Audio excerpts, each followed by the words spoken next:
Canal do Bora na área, e no vídeo de hoje, nessa quinta-feira, dia 17, iremos falar um pouquinho sobre os jogos de ontem da UEFA Champions League, os jogos de volta de Arsenal e Real Madrid, Internazionale e Bayern de Munique.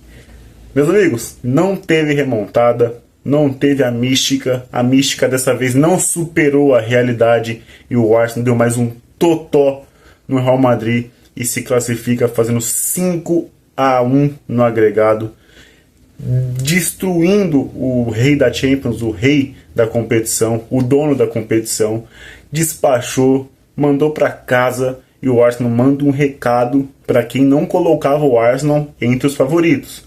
O Arsenal dá um recado muito bom e muito grande, de bastante moral sobre esse time, sobre esse treinador que é muito bom, o Mikel Arteta, e sobre esse elenco que é bem equilibrado e que superou muitas lesões e vem superando lesões, e mesmo assim não passou nenhum tipo de sofrimento e nenhum tipo de problema para eliminar o Real Madrid. Do outro lado, mais equilibrado, bastante equilibrado, e num 2-2 a Inter despacha o Bayern de Munique da UEFA Champions League e vai agora ser o calcanhar de Aquiles perfeito para o Barcelona.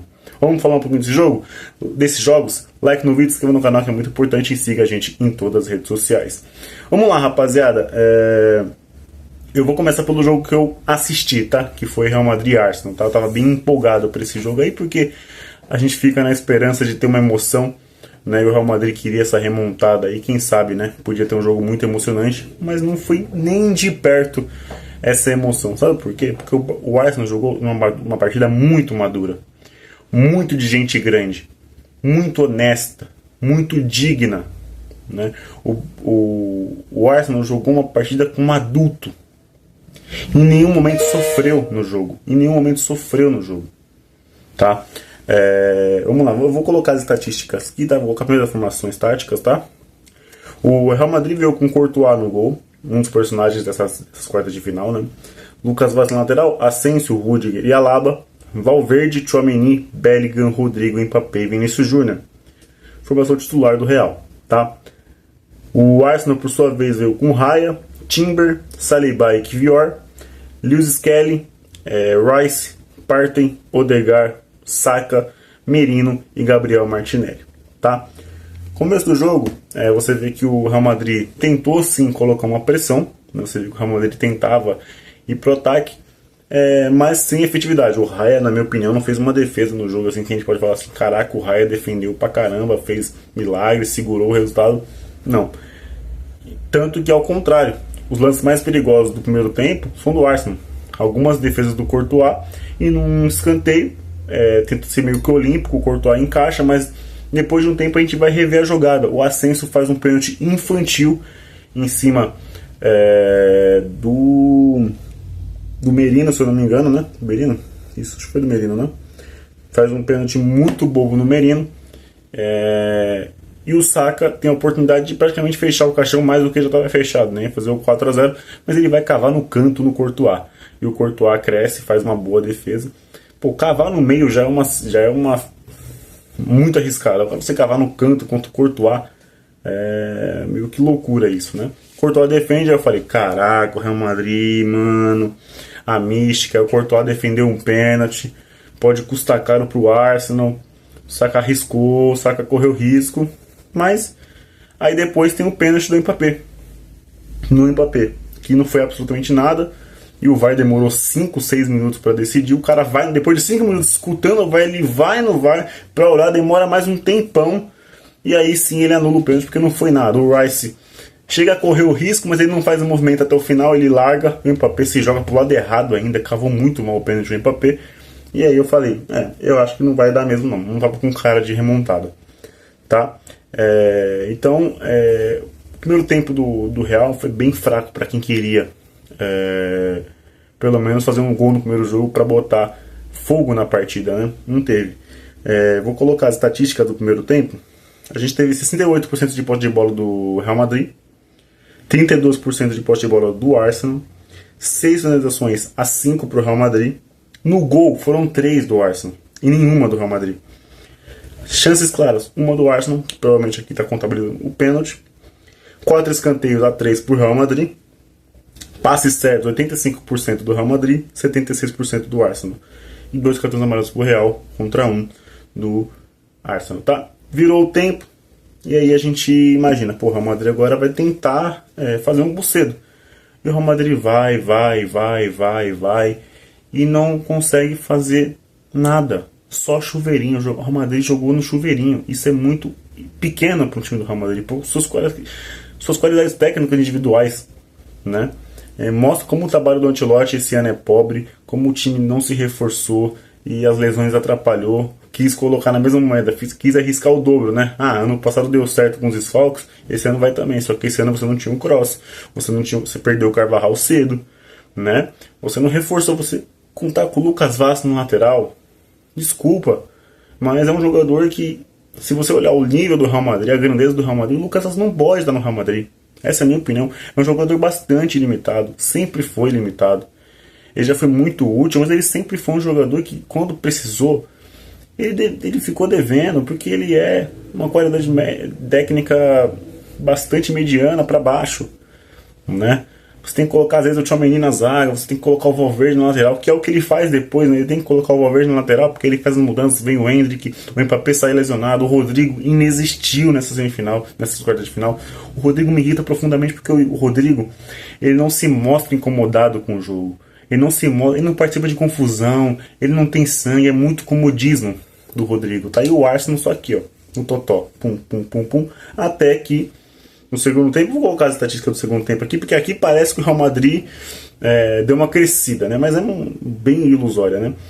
64% a 36% do Real Madrid, 12 a 7 finalizações para o Real Madrid, 3 finalizações do gol de cada um, chances claras do Arsenal, 2, uma do Real Madrid, que foi o gol entregado pelo Arsenal, 6 escanteios para o Real Madrid, 1 para o Arsenal. E aí, eu falei tudo isso aqui no segundo tempo. Também nenhuma defesa do Raya. Nenhuma defesa do Raya. O Raya foi fazer uma defesa encaixando uma bola fácil no final do jogo. Ficou devendo demais o Real Madrid. Não parecia que queria uma remontada. Jogou como se fosse um jogo normal de liga, de Champions League. Tá? E aí tá os lances, tá? Deixa eu ver aqui, eu tenho aqui certinho, bonitinho. Aos 65, numa bela troca de passe, o Merino acha o Saka e o Saka cava na saída do Courtois, que está um pouco deitado. Uma cavada do Saka, faz o primeiro gol do Arsenal, já fazendo um 4-0 ali, já praticamente fechando qualquer tipo de esperança que o torcedor do Real Madrid poderia ter até os 80 minutos do jogo. Tá? Mas, aos 67, numa entregada do Saliba, o Vinícius Júnior rouba a bola e faz o gol. Aí a gente falou, não é possível que o Real Madrid do nada vai encaixar aí, depois de uma entregada do Arsenal, e vai ganhar esse jogo. Mas também nada depois disso, não fez absolutamente nada. Vem o Endrick que perdeu um gol. E aí, tem um jogador no Real Madrid chamado Fran Garcia, que, mesma coisa que eu falo do Lucas Vazquez, não tem o nível para jogar no Real Madrid. Ele entra no segundo tempo, não sei a minutagem, vou até pesquisar aqui. O Fran Garcia entra aos 61 e o Martinelli está aos 90 minutos em campo, desde o começo do jogo. Ele perde na corrida com o Martinelli. O Martinelli já jogando praticamente, já deu os 90 minutos do jogo. E ele perde na corrida de maneira desastrosa. E o Martinelli sai na cara do Courtois, dá um tapa no canto. Gol do Arsenal, 2-1, tá? 5-1 no agregado. Em nenhum momento o Real Madrid esboçou qualquer tipo de esperança ao torcedor. Em nenhum momento o Real Madrid mostrou para o torcedor que dava. E o Arsenal dando um totó de bola. Não tanto como foi na ida, mas deu um totó de bola quando precisou. O Arsenal é muito bem treinado pelo Arteta. Isso é quando você segura um trabalho que está evoluindo, entendeu? Volto a repetir, você só tem que administrar um trabalho, dar sequência para o treinador quando ele está evoluindo. Quando o trabalho evolui. Quando o trabalho não evolui, você tem que cortar. E o trabalho do Arteta nunca deixou de evoluir, nunca teve uma inconstância. E aí você vê o Arsenal aí chegando forte e, pode sim vencer o PSG. Como o PSG também pode vencer o Arsenal. Vai ser um jogo bastante equilibrado. Os 4 times mais bem treinados dessa Champions League está nas semifinais. Vai ser um baita jogo, tá? Eu quero que o Arsenal chegue na final porque eu me simpatizo mais com o Arsenal do que com o PSG. Porém, vai ser um jogaço, tá? Vai ser um jogaço. Indo para a Itália, 2-2. Internacional classificada aí com 4-3 no agregado, tá? Ganhou o primeiro jogo na Alemanha por 2-1 e empatou por 2-2, 4-3 no agregado. Esse jogo eu não assisti, vi os lances depois dos gols, mas não cheguei a assistir o compacto, tá? Então eu vou falar muito por cima aqui sobre essa Inter e sobre esse Bayern, tá? No primeiro tempo a gente teve 39 posses de bola para Inter, 61 do Bayern, então o Bayern tentando propor mais o jogo, a Inter como sempre vai se defendendo. 7 finalizações para Inter contra 9 do Bayern, uma finalização do gol da Inter contra 3 do Bayern, chances claras 2 para Inter e nenhuma para o Bayern, escanteios 1 para Inter, 4 para o Bayern, 76% de posse de bola no primeiro tempo para Inter, 87% de passes certos, perdão, para o PSG e 2 cartões amarelos para o Bayern, tá? Ainda nas manhãs veio com Sommer no gol, Pavard, Acerbi e Bastoni, tá? Com a linha de 5 no meio de campo com os dois alas, né? Darmian e Di Marco, no meio com Barella, Çalhanoğlu, Mkhitaryan, e na frente Lautaro Martinez e o Thuram, tá? E o Bayern veio com Urbic no gol, Laimer, Dyer, Kim Min-jae, meu Deus do céu, Stanisic jogando de lateral esquerdo, sendo que ele é um zagueiro e joga lateral direito, Goretzka, Kimmich, Miller fazendo seu último jogo pela Champions, né, pelo Bayern de Munique, Sané, Olise e o Kane, tá? Então você vê que o Bayern com cheio de improvisação, né, com o Stanisic, que é um zagueiro pela direita, joga até de lateral direito, tendo que jogar na lateral esquerda. Você vê o Laimer, que virou um lateral, mas é muito limitado. Você vê uma zaga com Dyer e Kim Min-jae. Com todo respeito, o Bayern merece uma zaga melhor. Você mandou o De Ligt embora, até hoje ninguém sabe, agora o De Ligt está encostado no Manchester United. Então é bem complicado, né? Mas aos 53 do segundo tempo, já indo para o segundo tempo, porque o primeiro tempo foi bem morninho, né? Bem xoxinho, na minha opinião, assim de ver. No segundo tempo a gente já teve mais coisa, né? A gente já teve o Bayern mantendo a posse de bola ali acima da Inter. 8 finalizações para a Inter, 11 para o Bayern, 5 para a Inter, 3 para o Bayern ao gol. Chances claras ainda, 2 para a Inter, 0 para o Bayern. 4 escanteios para a Inter, 2 para o Bayern, né? E a gente viu aqui que nos 52 minutos do segundo tempo, o Harry Kane recebe uma bola, ele vai carregando um pouco ela, bate cruzado, com o zagueiro na frente do Sommer, que deu bastante o canto, gol do Bayern, o Bayern empatando, levando o jogo para prorrogação, tá? Mas aí, aos 58, nem demorou muito, Lautaro Martinez aplica aquele golpe duro no Bayern de Munique, né? Aquele golpe duro no Bayern de Munique, empatando o jogo 1-1, colocando a Inter de novo na próxima fase da Liga dos Campeões. E em seguida, num escanteio, levantamento na área, Pavard, lei do ex, aos 61 minutos, vira o jogo para a Inter, fazendo 2-1, que até o momento estava repetindo o placar do jogo da ida. Então Pavard, lei do ex, zagueirão, que era lateral, agora está aí de zagueiro, meteu o gol, tá? No Bayern, com assistência do Çalhanoğlu. E aí o Kompany começa a mexer, vem o Gnabry no lugar do Sané, vem o Rafael Guerreiro no lugar do Kim Min-jae, o Carlos Augusto também entra no lugar do Di Marco pela Inter, tá? E aí numa assistência do Gnabry, Dyer empata o jogo. Zagueirão Dyer em inglês aí, que é bem fraquinho, bem nível banco, né? Tava titular, fez o gol e 2-2, e o Bayern precisava de mais um gol, né? O Bayern precisava de mais um gol. Porém, não aconteceu, né? Não aconteceu, e a Inter classificou aí com um placar no agregado por 4-3, mesmo no agregado de alguns jogos na terça-feira. Então a Inter classificada.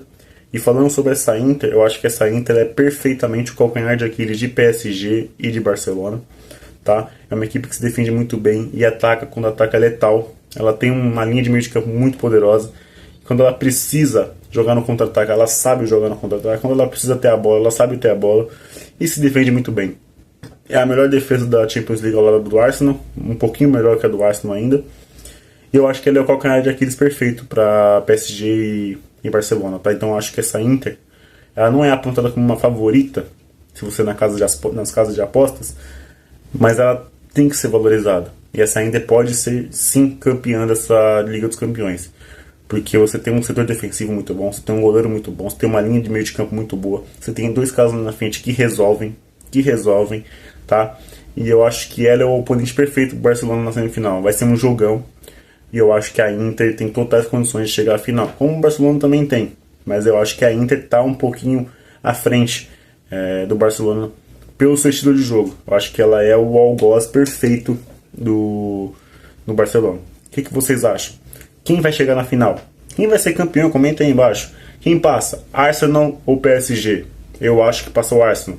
Quem vocês acham que passa de Inter e Barcelona? Eu acho que passa a Inter. Mas pode ser que dê uma reviravolta e eu erre, como eu sempre erro, e dá PSG e Barcelona, né? Quem sabe tem a reedição da final Arsenal e Barcelona de 2006. Tem muita coisa que pode acontecer aí, beleza? Quem sabe tem dois aí que nunca ganharam, PSG e Arsenal. Quem sabe eles surpreendam aí e vençam a Champions pela primeira vez. Quem sabe o Barcelona volta a vencer desde 2015. A Inter que não vence desde 2013. 2013 não, perdão, 2011. Se não me engano, 2010 eu acho. Me esqueci, acho que 2010. Então, tá legal. Os quatro melhores times mais treinados, os melhores times tecnicamente, na questão do ano, temporada, estão na semifinal. Vai ser um jogaço, vai ser jogaços, tá? É isso. Se inscreva no canal, compartilhem com seus amigos e deixem seu like, é muito importante. Beijo no coração de vocês. Valeu, falou, fui.